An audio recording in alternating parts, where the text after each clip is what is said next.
Right now, the global economy is holding its breath. Major shipping lanes are essentially choked off, oil prices are spiking to levels we haven't seen in years. We're watching in real time what happens when the world's most critical energy source is weaponized. Every news channel, every financial analyst, and every CEO is panicked about the geopolitics of oil. They're worried about inflation, supply chains, and the slow degradation of the US dollar. But while the world is distracted by what's happening overseas, a quiet, massive shift is happening right under our noses. While politicians are staring at maps of the Middle East, the most powerful tech CEOs in the world are staring at maps of the American electrical grid. Because the most valuable resource on Earth is no longer pulled from the ground. It's built in giant concrete warehouses full of servers. It's computing power. And big tech companies like Amazon, Microsoft, and Google are hoarding it. Today, we're going to explore why raw AI computing power is becoming the new global reserve currency. We're going to look at the physical limits of the AI boom, why computing power is turning into actual money, and why the next geopolitical crisis won't be over a shipping lane. It'll be over a data center in the Midwest. To understand what is happening to global business right now, we can't look to Silicon Valley. We have to rewind to the summer of 1971. In 1971, President Richard Nixon officially took the United States off the gold standard. Before this moment, global finance was incredibly simple. The paper dollars in your wallet were backed by physical gold sitting in a vault. But when that ended, the dollar needed a new anchor to survive. The paper needed to be backed by something real. So, the US government engineered a brilliant world-changing deal with oil-producing nations. Price all of your oil exclusively in US dollars, and we will give you military protection. Overnight, global power violently shifted. It no longer mattered who held the gold. Power shifted to whoever controlled the energy required to run the modern industrial world. If you wanted to build a country, scale an industry, or feed your people, you needed oil. And to buy that oil, you needed the US dollar. Now let's bring this historical blueprint back to today. For the last 20 years, the business world has gotten incredibly lazy. We've treated cloud computing like electricity or tap water. You pay Amazon or Google a few bucks, you get some server space, and your company's software works. We convinced ourselves that the cloud was this invisible, infinite resource. It was always there when you flipped the switch.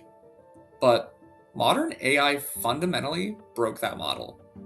Generative AI doesn't just run on a server, like a normal website. It consumes massive physical amounts of energy and computer chips at a scale that defies belief. A single AI query takes nearly 10 times the electricity of a standard Google search. Training these AI models requires football fields full of supercomputers running at maximum heat for months at a time. Computing power is no longer an infinite, invisible utility. It is a finite, physical, hoardable commodity. This brings us to the unasked question that Fortune 500 boards are totally missing.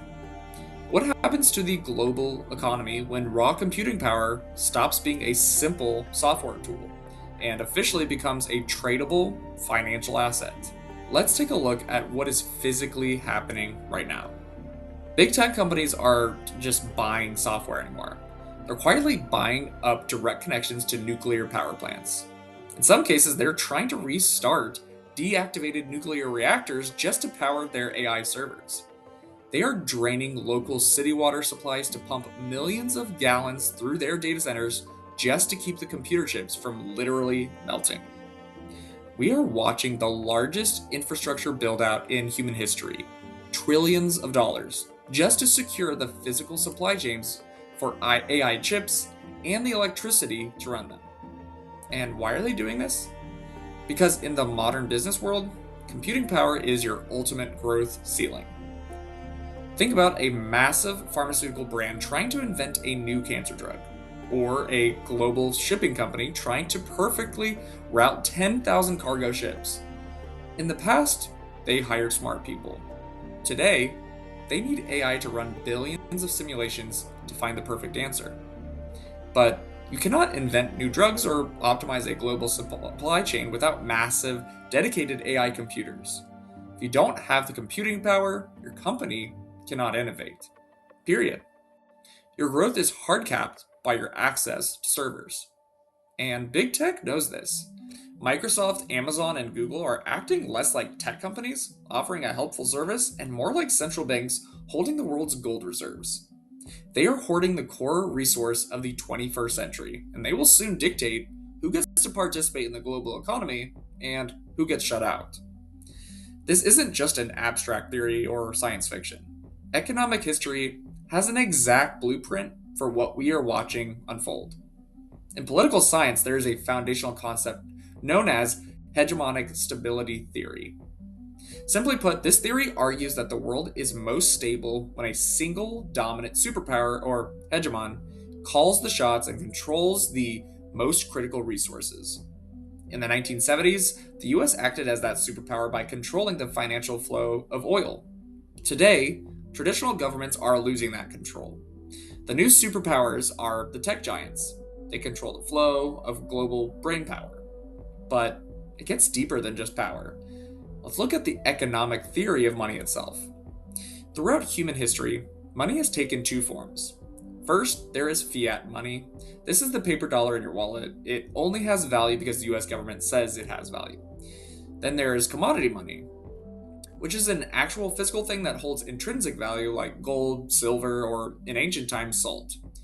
We are currently watching AI computing power turn into commodity money. Think about it. Right now, AI servers are so scarce and so incredibly valuable that tech startups are literally using their computer hardware as collateral to secure massive bank loans. That computing power has intrinsic value. It is a way to store wealth. In the very near future, massive corporate deals won't just be settled in cash. Imagine two giant corporations making a deal. One company might trade their incredibly valuable proprietary business data directly to Google, not for cash, but in exchange for a dedicated chunk of Google's AI supercomputers. The US dollar is the middleman, and the middleman is getting cut out. Why hold cash that loses its value to inflation when you can hold computing power that can do the work of 10,000 human employees? We obsess over the current conflicts regarding oil because they are loud, they're dangerous, and they're familiar.